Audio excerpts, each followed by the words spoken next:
کہیں گے.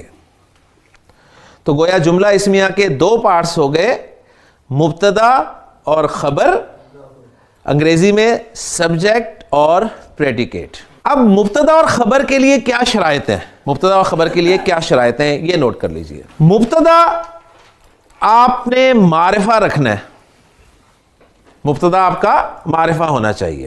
ہم بالکل بنیادی لیول پر جملہ بنا رہے ہیں نا, تو اس لیے جو چیزیں بتائی جا رہی ہیں انہیں آپ نے فالو کرنا ہے. مبتدا آپ نے معرفہ رکھنا ہے اور خبر کی جگہ جو اسم رکھنا ہے آپ نے, وہ آپ نے نکرہ رکھنا ہے.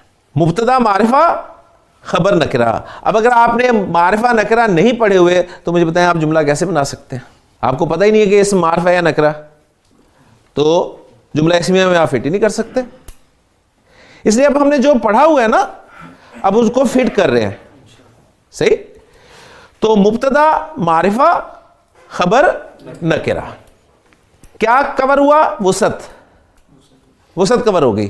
مبتدا اور خبر دونوں آپ نے مرفوع رکھنے. اب یوز آ گیا وہ جو فارمز پڑھی تھی اسم کی, مرفوع, منصوب اور مجرور.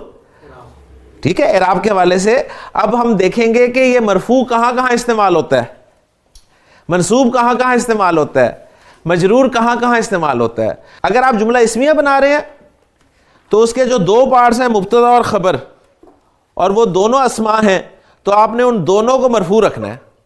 اب اگر آپ کو واحد اسم کا مرفوع ہونا نہیں پتا کیسے آتا ہے, مثنیٰ اسم کا مرفوع ہونا نہیں پتا کیسے آتا ہے, جمع سالم مذکر, جمع سالم مؤنث, جمع مکسر, ان کا مرفوع ہونا کیسے آتا ہے, تو جملہ نہیں بنا سکیں گے. جب میں نے بتا دیا کہ مبتدا اور خبر دونوں مرفوع ہوں گے تو اعراب کور ہو گیا. اب رہ گئے دو پہلو, کون کون سے؟ جنس اور عدد. جنس اور عدد. تو اس میں سمپل سا اصول ہے, مبتدا سے سٹارٹ ہو رہا ہے نا کام, جملہ مبتدا سے سٹارٹ ہو رہا ہے, تو مبتدا مین ہے اور خبر اس کے بعد آئے گی. تو جو مبتدا ہوگا نا جنس کے اور عدد کے اعتبار سے, یعنی اگر وہ مذکر ہے تو خبر بھی مذکر آئے گی, اگر وہ مؤنث ہے تو خبر بھی مؤنث آئے گی. جنس کور ہو گیا. عدد میں اگر وہ واحد ہے مبتدا تو خبر بھی واحد لائیں گے آپ, اگر مبتدا مثنیٰ ہے تو خبر بھی مثنیٰ لائیں گے, اگر مبتدا جمع ہے تو خبر بھی جمع لائی جائے گی. یعنی اس میں مطابقت ہوگی دونوں میں جنس اور عدد کے اعتبار سے. لیکن یہ تین باتیں اگر آپ کو یاد ہو جاتی ہیں تو آپ عربی زبان میں جملہ اسمیہ بنا سکتے ہیں. پھر دوہرا دیتا ہوں میں, ہم بنانے لگے ہیں جملہ اسمیہ. جملہ اسمیہ وہ جملہ ہوتا ہے جو اسم سے شروع ہوتا ہے. جملہ اسمیہ کے دو پارٹس ہوتے ہیں, مبتدا اور خبر. مبتدا کہتے ہیں اس اسم کو جس سے جملہ اسمیہ کی ابتدا ہو رہی ہوتی ہے, ابتدا سے مبتدا. اور خبر کہتے ہیں اس پارٹ کو یا اس اسم کو جو مبتدا کے بارے میں بتایا جا رہا ہوتا ہے. خبر آپ کو بتائیے خبر ہے تو خبر کیا ہوتی ہے؟ جو کچھ آپ کو بتایا جا رہا ہوتا ہے. کھیل کی خبریں تو کھیل کے متعلق آپ کو بتایا جا رہا ہوتا ہے. مبتدا کے متعلق جو کچھ بتایا جا رہا ہوتا ہے اسے خبر کہتے ہیں. مبتدا معرفہ رکھنا ہے آپ نے, خبر نکرہ. مبتدا اور خبر دونوں کو مرفوع رکھنا ہے. مبتدا اور خبر دونوں میں جنس اور عدد کے اعتبار سے مطابقت رکھنی ہے. یہ تین باتیں آپ نے سامنے رکھنی ہیں. اب یہ آپ کو پتا چل گیا کہ مبتدا معرفہ ہوتا ہے, تو اب ہمیں معرفہ کی جو اقسام ہے وہ ہم سامنے رکھتے ہیں اور ان میں سے ایک ایک قسم کو اٹھاتے ہیں, مبتدا کی جگہ پہ رکھتے ہیں اور پھر اس کے مطابق خبر لانے کی کوشش کرتے ہیں. تو معرفہ کی پہلی قسم کون سی تھی؟ علم. علم. تو علم زید جو ہے وہ علم ہے نا, تو گویا زید ہمارا مبتدا بن سکتا ہے, مبتدا بننے کے لیے فٹ ہے. مبتدا معرفہ اور مرفوع ہونے. زید کی مرفوع فارم کیا ہے؟ واحد اسم کی مرفوع فارم کیسے آتی ہے؟ دو پیش کے ساتھ. تو آپ فوراً اس کو بنا دیں گے جی زیدن. زیدن. اب زیدن آپ کا مبتدا ہے. اب آپ زید کے بارے میں بہت ساری خبریں لے سکتے ہیں. مثلا آپ یہ کہہ سکتے ہیں جی زید نیک ہے, زید استاد ہے, زید کھڑا ہے, زید بیٹھا ہے, زید انجینئر ہے, زید ڈاکٹر ہے, زید خوبصورت ہے. اب یہ جو میں گیپ دے کے کہہ رہا ہوں ہے, تو جو باقی الفاظ بول رہا ہوں, زید آ گیا نیک, نیک کی عربی آپ کو آتی ہے, کیا عربی ہے اس کی؟ صالح. اب مجھے آپ یہ بتائیں کہ صالح لفظ جو ہے خبر کی جگہ پہ آ رہا ہے, صالح نکرہ ہے یا معرفہ؟ نکرہ ہے نا. کیوں نکرہ ہے؟ معرفہ کی اقسام میں آ ہی نہیں رہا صالح, نام تو نہیں ہے نا صالح, ٹھیک ہے نا, نام تو نہیں ہے نا, نکرہ ہے, اس کا مطلب نکرہ ہے. اٹ مینس کہ یہ خبر بننے کے لیے پرفیکٹ ہے. خبر بھی مبتدا کی طرح مرفوع ہوتی ہے, لہذا صالح کو مرفوع فارم میں لکھیں صالحن. اب صرف ایک چیز چیک کر لیں کہ کیا خبر جو ہے جنس اور عدد میں مبتدا کے مطابق ہے یا نہیں ہے. زید مذکر ہے تو صالح بھی مذکر ہے کہ نہیں ہے؟ مذکر ہی ہے نا, صالح مذکر ہے نا. صالح کی مؤنث کیا ہے؟ صالحہ. کلیئر؟ زید واحد ہے تو صالح بھی واحد ہے. تو وہ جو تین چیزیں بتائی تھی وہ فٹ بیٹھ گئی, لہذا آپ کا پہلا جملہ تیار ہو گیا عربی زبان کا, زید صالح. زید صالح. اس کا ترجمہ کرنا ہے تو کیسے کرنا ہے؟ زید صالح ہے آپ نے خود لگانا ہے. عربی میں نو ہے, عربی میں ہے کے لیے لفظ ہی نہیں ہے. یہ ہے کہاں سے آیا؟ یہ ہے آیا معرفہ پلس نکرہ کمبینیشن کی مدد سے. عرب نے کیا کیا؟ عرب نے ایک اسم معرفہ رکھا, دوسرا نکرہ رکھا, اور ہے کا مفہوم نکال دیا اس سے. تو ٹرانسلیشن بالکل اسی طرح آپ کریں گے, زید صالح ہے. میں کہتا ہوں جی زید استاد ہے, کیا عربی ہوگی؟ شاباش, ٹرائی کریں. زید استاذ, زید استاذ, زید معلم, زید مدرس, کچھ بھی بنا لیں. میں کہتا ہوں جی زید بیٹھا ہے, کیا عربی ہوگی جی؟ زید جالس, زید جالس. زید کھڑا ہوا ہے, زید قائم, ٹھیک ہے, زید قائم واقف. اس سے پھر آپ ترجمہ یہ نکالیں گے نا, زید واقف ہے, پھر پوچھیں گے جی کس سے واقف ہے؟ زید ولد, زید طفل, زید طالب, اسٹوڈنٹ ہے, زید طبیب, زید مہندس, مہندس انجینئر, زید جمیل, ٹھیک, زید فقیر, زید فقیر ہے. تو معرفہ پلس نکرہ کمبینیشن آپ کا جملہ اسمیہ بن رہا ہے. تو جملہ آپ نے الحمدللہ بنا لیا. بات کلیئر ہوئی؟ تو علم کو ہم نے مبتدا کی جگہ پر رکھ کر بہت سارے جملے بنا دیے. بس اب آپ نے خیال یہ رکھنا ہے کہ جسے آپ مبتدا بنا رہے ہیں وہ آپ کا معرفہ ہونا چاہیے اور خبر آپ کی نکرہ ہونی چاہیے. ٹھیک, اب یہ نہیں کہیں گے جی زیدن زیدن, ٹھیک, آپ کہیں گے یہ تو سینس بنتی ہے جی زید زید ہے. بالکل بیسک لیول پہ ہم بات کر رہے ہیں تو مبتدا معرفہ خبر نکرہ دونوں مرفوع, اور ایک کام آپ نے اور کرنا ہے کہ دیکھنا ہے کہ دونوں میں جنس اور عدد کے اعتبار سے مطابقت بھی لازماً ہونی چاہیے. میں مبتدا کی جگہ پر اسم رکھ رہا ہوں اور اس کے لیے خبریں ہم لا سکتے ہیں. میں مبتدا کی جگہ پر اسم رکھ رہا ہوں محمد صلی اللہ علیہ وسلم. علم ہے, ٹھیک ہے, مبتدا بن سکتا ہے. مبتدا مرفوع ہونا چاہیے. محمد واحد, واحد کی مرفوع دو پیش کے ساتھ, محمد, صحیح. اب محمد, اس کے لیے آپ بہت ساری خبریں لا سکتے ہیں. محمد صلی اللہ علیہ وسلم رسول ہیں, رسول, محمد رسول, رسول نکرہ ہے. اب اگر آپ یہاں پر سوچیں گے نا رسول بھی نکرہ, تو نکرہ معرفہ کا کیسے فیصلہ کرنا ہے آپ نے؟ اس لسٹ سے, معرفہ کی لسٹ میں رکھ کر. رسول نہ تو علم ہے, رسول علم تو نہیں ہے نا. ہاں اگر کسی کا نام رسول ہو, اگر کوئی اپنا نام رسول رکھ لے تو پھر ہم کہیں گے جی علم ہے, ورنہ رسول علم نہیں ہے.